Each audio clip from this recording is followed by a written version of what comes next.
জনগণই সকল ক্ষমতার উৎস।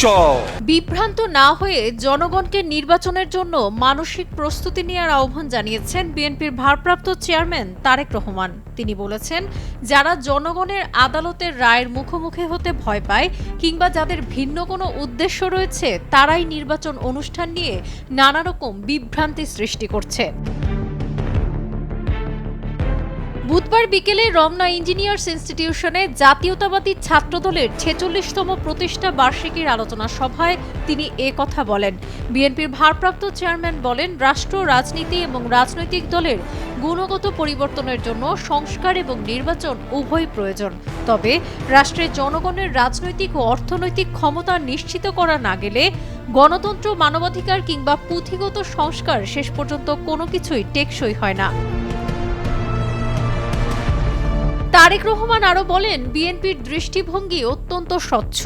জনগণ কোন রাজনৈতিক দলকে গ্রহণ করবে কিংবা বর্জন করবে, নির্বাচনের মাধ্যমে সেই রায় দেবে জনগণের আদালত। সবাইকে ধৈর্য ধরার আহ্বান জানিয়ে তিনি বলেন, গণতন্ত্রকামী জনগণের প্রতি আহ্বান, আপনারা ধৈর্য হারাবেন না। নির্বাচনের জন্য মানসিক প্রস্তুতি নিতে থাকুন। নির্বাচন কমিশন তাদের অর্পিত দায়িত্ব যথারীতি পালন করবে, সেই বিশ্বাস রাখুন। দলের নেতাকর্মীদের উদ্দেশ্যে তারেক রহমান বলেন, আপনারা অপপ্রচারে বিভ্রান্ত হবেন না, সতর্ক থাকবেন। নিজেরা এমন কোনো কাজে সম্পৃক্ত হবেন না যাতে কেউ অপপ্রচারের সুযোগ পায়। নিজেদের জনগণের আস্থায় রাখুন। জনগণের আস্থায় রাখার জন্য সর্বোচ্চ চেষ্টা করুন।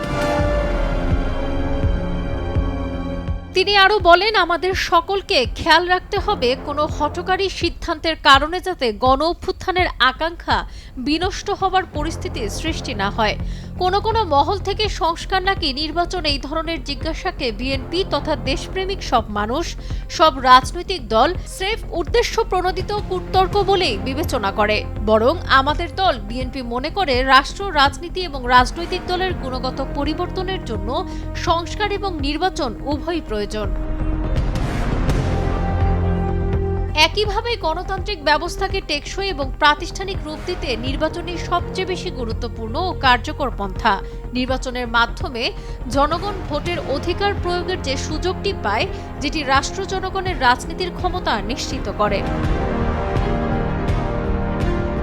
বিএনপির এই শীর্ষ নেতা জানান, অন্তর্বর্তী সরকার বেশ কিছু গুরুত্বপূর্ণ বিষয় সংস্কার কার্যক্রম হাতে নিয়েছে। সংস্কার কার্যক্রম অবশ্যই প্রয়োজন। এই কারণে সরকার হয়তো তাদের দৃষ্টিতে অনেক বড় বড় সংস্কার কর্মসূচি হাতে নিয়েছে। তবে এসব কর্মসূচির আড়ালে জনগণের নিত্য দুর্দশা উপেক্ষিত থাকলে হয়তো ক্ষোভ থেকে সরকারের সংস্কার দাবি নিয়ে মুখ খুলতে বাধ্য হবে। সাবরিনা কাজী, কালের কণ্ঠ।